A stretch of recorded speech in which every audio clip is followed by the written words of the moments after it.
Hello students, a very warm welcome to the Mizo study session. So आज के session में we are going to discuss questions from the chapter breathing and exchange of gases. पूरा chapter हमने finish कर लिया, now it's time to revise certain questions, so please have a look. So in total we will be discussing on an average 10 questions. ये जो 10 questions हैं they are important क्योंकि इनकी frequency in terms of asking in NEET examination that is very high. मैंने ये नहीं कहा कि सेम क्वेश्चंस बार बार रिपीट होंगे, ये नहीं कहा, बट ऐसे तरह के क्वेश्चंस पूछे जाते हैं, so you should be ready for it. So कुछ इंपॉर्टेंट टॉपिक्स हैं जिसमें से हर साल क्वेश्चंस आते ही आते हैं, which I have try to collaborate, और इस सेशन में मेरा मन था कि मैं आपके सामने उस चीज़ों को प्रेजेंट करूँ। ठीक है, सो this is the first question. Which two of the following changes usually tend to occur in a plane dwellers when they move to a high altitude? So, कुछ एक ग्रुप ऑफ ऑर्गेनिज्म है, imagine करो एक situation, वो plane में रहते हैं, उसके बाद उनको ट्रांसफ़र कर दिया गया माउंटेन रीजन पे, तो उनकी बॉडी के अंदर क्या क्या चेंजेस होगा उसके बारे में देखते हैं। So if the person is shifted from a plain to mountain, right, in that condition the total pressure जैसे हम नीचे से ऊपर जाते चले जाएंगे टोटल प्रेशर डिक्रीज होएगा, टोटल प्रेशर डिक्रीज होगा। क्या मैं इसको ऐसे लिख सकती हूँ कि जैसे हम नीचे से ऊपर जाते चले जाएंगे टोटल प्रेशर डिक्रीज होगा? Very first point. Second point, जो पार्शियल प्रेशर है, partial pressure of oxygen that also decreases. ठीक है, अब क्या है, ऊपर ऑक्सीजन कम है as compare to this, oxygen का पार्शियल प्रेशर कम है। So what will happen, the changes will occur in our body. Now what kind of changes are we talking about here? So उन चेंजेस को देखने के लिए let's refer to the points which is mentioned over here. Increase in the RBC, the red blood cell size. Yes, RBC का size initially increase होगा, ये चीज आप याद रखना। स्टार्टिंग में आरबीसी का साइज इंक्रीज होना स्टार्ट होएगा, ठीक है, बट उसके कुछ टाइम बाद आरबीसी का नंबर इंक्रीज होगा और साइज अपनी पोजीशन पे वापस आ जाएगा। ठीक है, अब हमें अप्रोप्रिएट आंसर ढूंढना है। Increase in the RBC cell production, ये बिल्कुल एग्जैक्ट आंसर है। ठीक है, ये हुआ, उसके बाद ये होगा, जैसे ही नंबर इंक्रीज हो जाएगा साइज उनका नॉर्मल पोजीशन पे वापस आ जाएगा। सो यानी ये तो ज़्यादा अप्रोप्रिएट है। Increase in the breathing rate, yes the breathing rate they will also increase, क्योंकि ऑक्सीजन कम है, ऑक्सीजन कम है तो हमारा ब्रीदिंग रेट इतनी ज़्यादा हो जाएगा कि जल्दी से जल्दी हम ब्रीथ करेंगे ताकि more and more oxygen we can gulp in our lungs and वही ऑक्सीजन हमारे डिफरेंट बॉडी पार्ट्स पे जा सके। So this option is also correct. Increase in the thrombocyte count, no it is not related. So अगर मुझे इनमें से कुछ पेयर ढूंढना हो, I look for the pair like second and third. First is also appropriate, अगर ये ना दिया होता मेरा फर्स्ट पॉइंट ठीक होता, ठीक है, बट क्योंकि this is mention, so second and the third points, these are the two correct options. ठीक है, कई बार पेपर में क्या होता है, ऐसे ऑप्शंस होते हैं, कई ऑप्शंस होंगे ज़्यादा सही होंगे, कई कम सही होंगे, सो उनको उन टर्म्स में आपको मेजरमेंट करना है और उसके अकॉर्डिंग आपको अप्रोप्रिएट आंसर निकालना है। ठीक है, ये बात आ गई समझ में? जैसे कि मैंने देखा कि सेकेंड एंड थर्ड ठीक है, so what will be the right answer? Right answer is the A, the second and third. ठीक है, आगे बात समझ में? So this was a question number 1। Let's move on to the next question, that is question number 2। Now another very important topic, that is respiratory volumes. What is a vital capacity of our lung? So vital capacity क्या होती है? Vital capacity, अगर मुझे इसको एक define करना हो तो वो मैं कैसे करूंगी?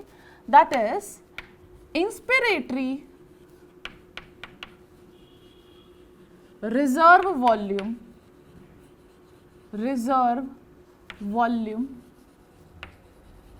प्लस एक्सपिरेटरी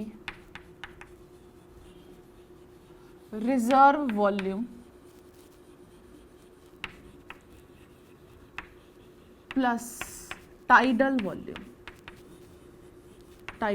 ये होती है आपकी vital capacity. Inspiratory reserve volume, expiratory reserve volume and the tidal volume, this is considered as a vital capacity of an individual.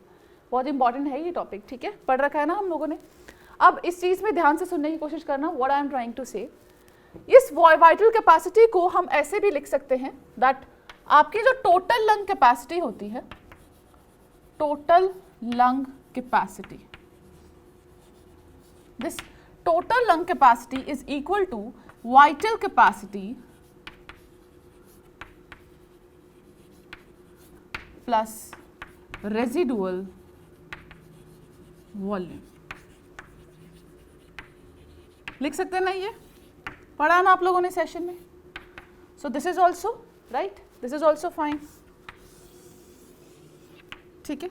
Now we have to look for a correct option. First है inspiratory reserve volume plus tidal volume, इसमें expiratory और होता तो ये भी ठीक होता, सो ये ऑप्शन गलत है. Total lung capacity minus expiratory reserve volume, no. In fact the total lung capacity minus the residual volume अगर यहाँ पे होता, क्योंकि इधर देखो टोटल लंग कैपेसिटी में से अगर हम रेजिडुअल वॉल्यूम को माइनस करेंगे हमारे पास वाइटल कैपेसिटी आ जाएगी, सो ये ऑप्शन भी हमारा गलत है. नेक्स्ट है inspiratory reserve volume plus expiratory reserve volume plus the tidal volume, so this is also wrong. Next is a total lung capacity minus residual volume. Yes, this option is right. ठीक है.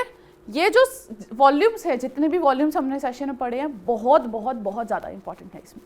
ठीक है. सो इन सब चीज़ों को अपने ध्यान में रखना जब भी एग्जाम देने जा रहे हो. अ डे बिफोर इसको रिवाइज करके ज़रूर जाना कि इसका कितना कितना वॉल्यूम है.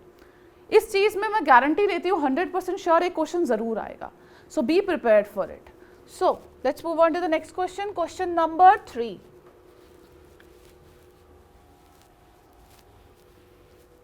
Now,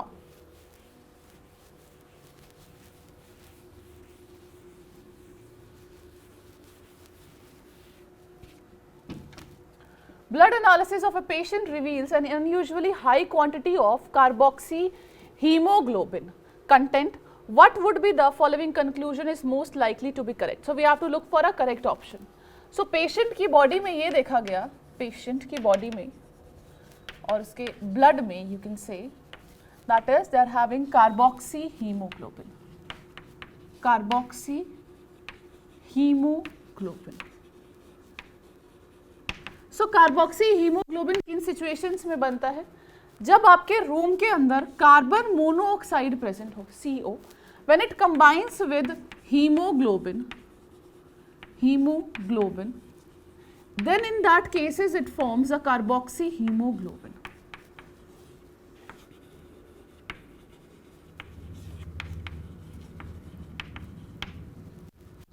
अगर हम carbon monoxide, this is what? This is carbon monoxide. So अगर कार्बन मोनोऑक्साइड की टोटल ओवरऑल एफिनिटी देखें with haemoglobin as compare to oxygen, this affinity CO affinity with haemoglobin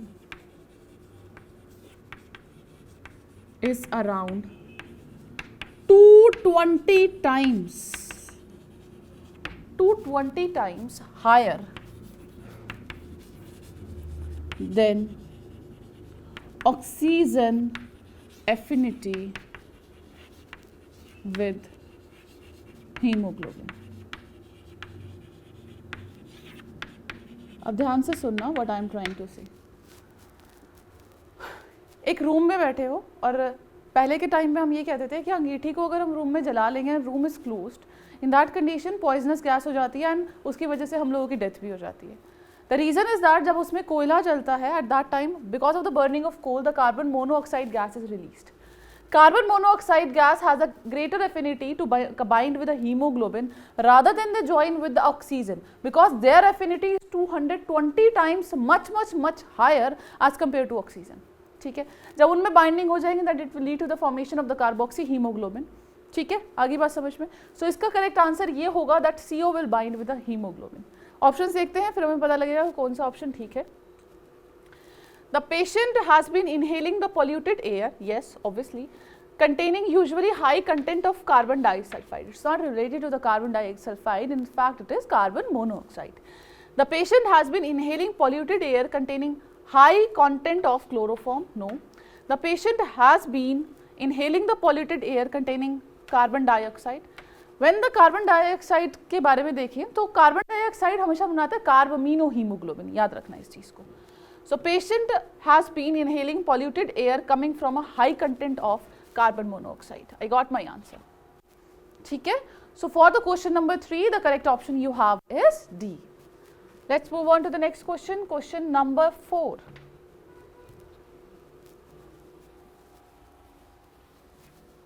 Now, read this question. By the time, let me prepare this board for you.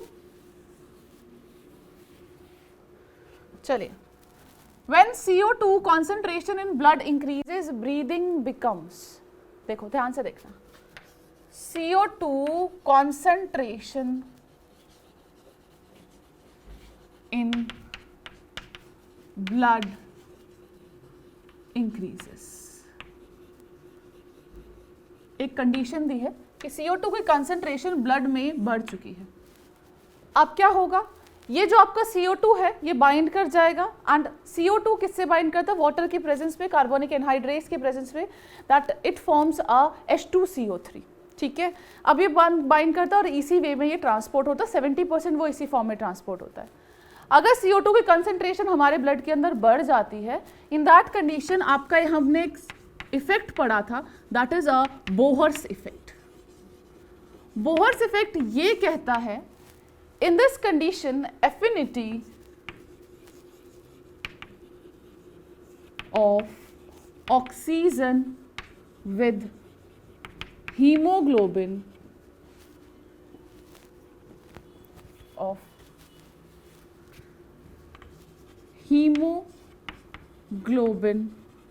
reduces. Right? Affinity of oxygen with hemoglobin reduces as CO2 in blood increases. And why this thing happens? One of the biggest reason is so that more and more oxygen can reach up to tissues. और इन cases में क्या होता है? हमारा जो breathing rate होता है वो हायर हो जाता है. So breathing rate increases. आगे बात समझ में? So all of these things, all of these you can से ऑप्शंस, अगर कोई अच्छा ऑप्शन दिया है दैट मीन्स वो ऑप्शन आपका ठीक है. चलिए, shallower and slow, first option, ये तो हट गया आपका. Now there is no effect on breathing, ऐसा नहीं है, ब्रीदिंग पे इफेक्ट रहेगा. स्लो एंड डीप नहीं, faster and deeper. Faster and deeper, ताकि ज़्यादा से ज़्यादा ऑक्सीजन हमारे टिश्यूज तक पहुंच सके अगर CO2 कॉन्सेंट्रेशन बढ़ती है तो. ठीक है. So D option is correct for the question number 4. आगे बढ़ते हैं towards next question, that is a question number 5. चलिए. The exchange of gases in the alveoli of the lungs take place by. Now, they have mentioned different processes and we have to pick one. Session देखा आपने अच्छे से? So उसमें ये direct मैंने session में पढ़ाया भी है और उसमें बताया है कि एक्सचेंज ऑफ गैसेस आपका कैसे होता है, वाया सिंपल डिफ्यूजन. अब डिफ्यूजन के बारे में समझते हैं. अब जैसे ही आप डिफ्यूजन के बारे में एक डेफिनेशन समझोगे आपको पता लग जाएगा कि क्यों डिफ्यूजन होता है, क्यों एक एक्टिव प्रोसेस क्यों नहीं हो रहा, या फिर कोई यू कैन से ऑस्मोसिस क्यों नहीं हो रहा, कोई पैसिव ट्रांसपोर्ट क्यों नहीं हो रहा. चलिए, सिंपल डिफ्यूजन, बहुत एक सिंपल सा डिफ्यूजन होता है. और सिंपल डिफ्यूजन की क्या डेफिनेशन है? Simple diffusion that means exchange और you can say transfer of gases from higher concentration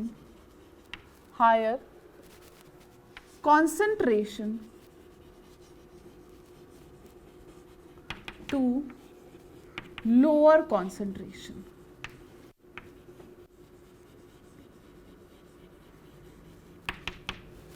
ठीक है, इसको कहते हैं सिंपल डिफ्यूजन. दो सिचुएशंस स्टडी करते हैं, ध्यान से देखना इसको. चलिए, हमारे पास है दो सिचुएशंस. ये है आपकी वॉल, किसकी? एल्वियोलाई की. और दूसरी वॉल है आपके पास आपके ब्लड वेसल की, ठीक है, दो है, ठीक है। यहां पे आउटसाइड एयर प्रेजेंट है, आउटसाइड एयर, यहां पे वो प्रेजेंट होगी जो अंदर की तरफ को होगी, इनसाइड एयर, ठीक है। आउटसाइड एयर के अंदर अगर हम देखेंगे ऑक्सीजन कंसंट्रेशन हाई, ठीक है। यहां पे क्या होगा, ऑक्सीजन कॉन्सेंट्रेशन लो। इसी फैक्टर की वजह से, डिफ्यूजन की वजह से क्या होगा, ये जो आपको ऑक्सीजन है they will travel from a region of a higher concentration to lower concentration. दूसरी कंडीशन देखते हैं, CO2 कॉन्सेंट्रेशन यहां पे लो होगी, ठीक है, बाहर की तरफ की बात कर रहे हैं, और वो एक मेम्ब्रेन की बात कर रहे हैं जहां पे एक्सचेंज ऑफ गैसेस होगा, उससे रिलेटेड भी एक क्वेश्चन मैंने इंक्लूड किया। यहां पे क्या होगा, CO2 concentration high. Now what will be the direction of flow? Direction you know, that is from a region of a higher concentration to lower concentration. So the direction of flow will be like this. So this process is termed as a simple diffusion. क्या कहते हैं इसको, simple diffusion, जो concentration gradient के according ही काम करता है। अब क्वेश्चन पे वापस आइए। ऑस्मोसिस में वाटर की मूवमेंट तो कहीं रिलेटेड नहीं है, गलत है ये। एक्टिव ट्रांसपोर्ट, कहीं हमने एनर्जी का यूटिलाइज नहीं किया। पैसिव ट्रांसपोर्ट, ये it's a sort of a passive transport because it doesn't require any kind of energy, but more appropriate in this question the answer is a simple diffusion. ठीक है, समझ में आ गई। So let's move on to the next question, question number 6। जैसा मैंने कहा था कि एक और ये एपिथेलियम से रिलेटेड मैंने क्वेश्चन इंक्लूड किया है, ये वही क्वेश्चन है। Now in the alveoli of lung, the air at the site of gas exchange is separated from the blood by alveolar epithelium। जी हाँ, alveolar epithelium होती है, but alveolar epithelium में blood bathed नहीं हो रहा होता, rather than जो आपका blood है वो पूरा का पूरा कैपिलरीज के अंदर ही फ्लो हो रहा होता है। सो कैपिलरीज की वॉल भी होगी, ठीक है। सो ये ऑप्शन हो गया आपका गलत। नेक्स्ट है इसमें alveolar epithelium plus capillary endothelium, answer is correct. So ये ऑप्शन आपको यहीं मिल गया, alveolar epithelium plus capillary endothelium. Alveolar epithelium, capillary endothelium and tunica adventitia, no, this is not present. Similarly, ये भी आपका incorrect हो गया, ठीक है। आगे बढ़े towards the next question, question number 7. Now, read this question. By the time, let me prepare this board for you. The quantity 1500 ml in the respiratory volume of a normal human adult referred to, जो 1500 volume है, that is termed as a residual volume। क्या कहते हैं इसको, residual volume। अब ये residual volume क्या है, residual volume is that volume which is left in, you can say, in our lung after the normal expiration. So volume of air left in lungs after normal expiration।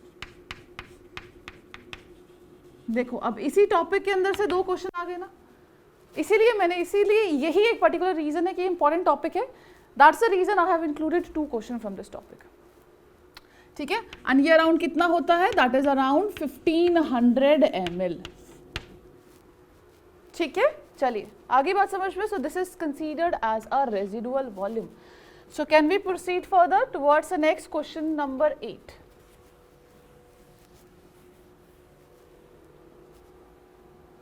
The carbon dioxide is transported via blood to lungs as, देखो ध्यान से देखना, carbon dioxide कैसे transport होता है।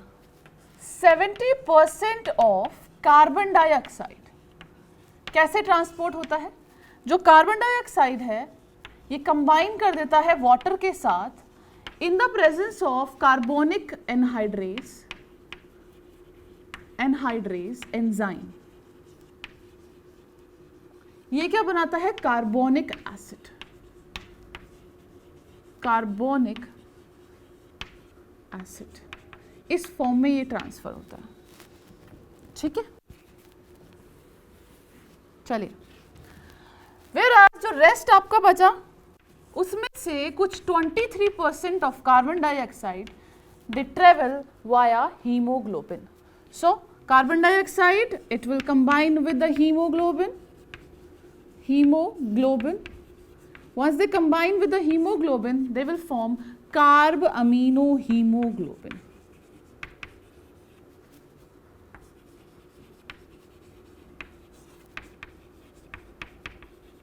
ठीक है, आगे बात समझ में. So come back to the question. First आके dissolve in the blood plasma, B है in the form of carbonic acid only. So and in the combination with the hemoglobin only, carbaminohemoglobin and as a carbonic acid. So majorly it transport via this mechanism. ठीक है, आगे बात समझ में. So this is a correct answer, that is D for the question number 8. Let's move on to the next question, question number 9. So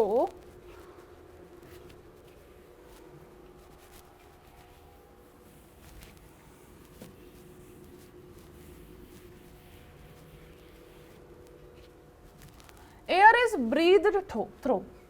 So we have to tell an exact pathway through which oxygen or you can say the air they enter into our alveoli.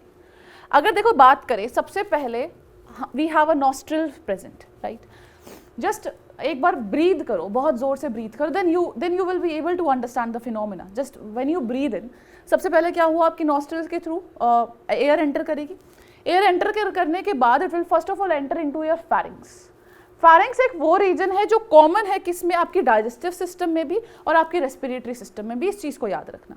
फारिंक्स के बाद enter करती है वो आपके larynx में, which is also termed as a voice box और a voice structure. उसके बाद वो कहाँ एंटर करती है, उसके बाद एंटर करती है आपके ब्रोंकियो में. उसके बाद फर्दर ब्रोंकाई से it will enter into the bronchioles, trachea for bronchia, bronchioles and again a sac like structure जो एंड में प्रेजेंट होता है. If you remember the structure, session में हमने पढ़ा था. So that is termed as a alveoli. So we have to look for a correct sequence जैसे जैसे ऑक्सीजन एंटर करता है. ठीक है. Now the trachea, सबसे पहले trachea ही दे दिया, फिर वहाँ से lungs, larynx, pharynx, alveoli. No, alveoli में सबसे आखिर में जाता है, ये ठीक है, बट यहाँ पे larynx, pharynx बीच में दे दिया. So this is a wrong. Nose बिल्कुल सही बात है. Then larynx. Actually it is not the larynx. In fact सबसे पहले होता है pharynx, उसके बाद आता है आपका larynx. ठीक है. Then आता है आपका ट्रैकिया आता है, देन ब्रोंकाई, फिर ब्रोंकाई, ब्रोंक्यूल्स एंड एल्वेलाई. सो ये होता है आपका लास्ट में. सो ये गलत हो गया. देन नॉस्ट्रिल्स बिल्कुल ठीक है, pharynx that's also right, larynx, then the trachea. उसके बाद ट्रैकिया के बाद अगर आपने देखा होगा बाइफर्केशन स्टार्ट होती है towards the right lung and the left lung. Bifurcation हुआ, this trachea bifurcated into the bronchi.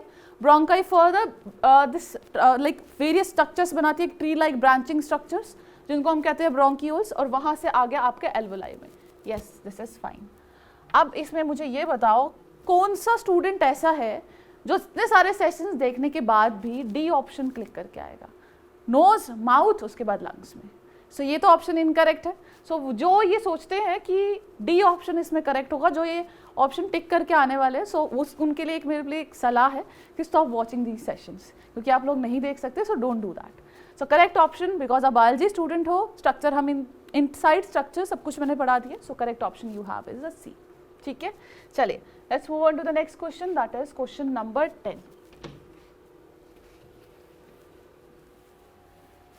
The alveolar epithelium in the lungs. Alveolar epithelium वो epithelium होती है जहां पे मेजरली एक्सचेंज ऑफ गैसेस होगा. एक्सचेंज ऑफ गैसेस, और जहां पे भी हम एक्सचेंज ऑफ गैसेस के बारे में बात करते हैं वहां पे प्रेजेंट होती है आपकी स्क्वामस एपिथेलियम. Squamous epithelium. अब बात सुनना अच्छे से. ये जो स्क्वामस एपिथेलियम होती है, इनके कैरेक्टरिस्टिक फीचर होती है दे आर नॉन सीलिएटेड. यहाँ पे सीलिया नहीं प्रेजेंट होता. Exchange surface area, because squamous epithelium क्या करती है, it increases the surface area, increases the surface area for gaseous exchange. ये आगे बात समझ में. That is the reason it is important. ठीक है, अब क्या इसमें मुझे ऑप्शन टिक करने की ज़रूरत है? चलिए कर ही लेते हैं, वरना कई स्टूडेंट कहेंगे मैम आपने आंसर ही नहीं टिक किया. So for the question number 10 the correct answer you have is A B. So with this let's wind up the today's session here only. 10 questions discuss कर लिए हमने. आई नो थोड़ा सा time ज़्यादा लिया है, 25 मिनट्स 10 क्वेश्चंस के लिए. अब आप ये सोचोगे कि मैम आप 10 क्वेश्चन को 25 मिनट में सॉल्व कर रहे हो, तो जो अराउंड 90 क्वेश्चंस पूछे जाते हैं उसको कितने में सॉल्व करोगे? देखो ये सिर्फ समझाने का सेशन था, so that I can give you a better understanding. Revision के टाइम पे ये मत सोचिएगा, जब आप रिवीजन छोड़ो, जब आप प्रैक्टिस करोगे ये मत सोचना कि भी देखो मैंने इतना सारा टाइम ले लिया और मैंने सिर्फ इतने ही क्वेश्चन सॉल्व करे. Don't do that. इनफैक्ट चारों ऑप्शन आपको स्टडी करने हैं, आपको डेप्थ में स्टडी करना है. बट हाँ, जब आप प्रैक्टिस पेपर या सैम्पल पेपर सॉल्व कर रहे होगे, इन दैट कंडीशन एक टाइम रखना कि इस टाइम के अंदर मुझे वो सॉल्व करना है. ठीक है? So we'll be meeting in the next one. We'll be discussing a new chapter. Till then, take care of yourself. Thank you so much, students, for watching this.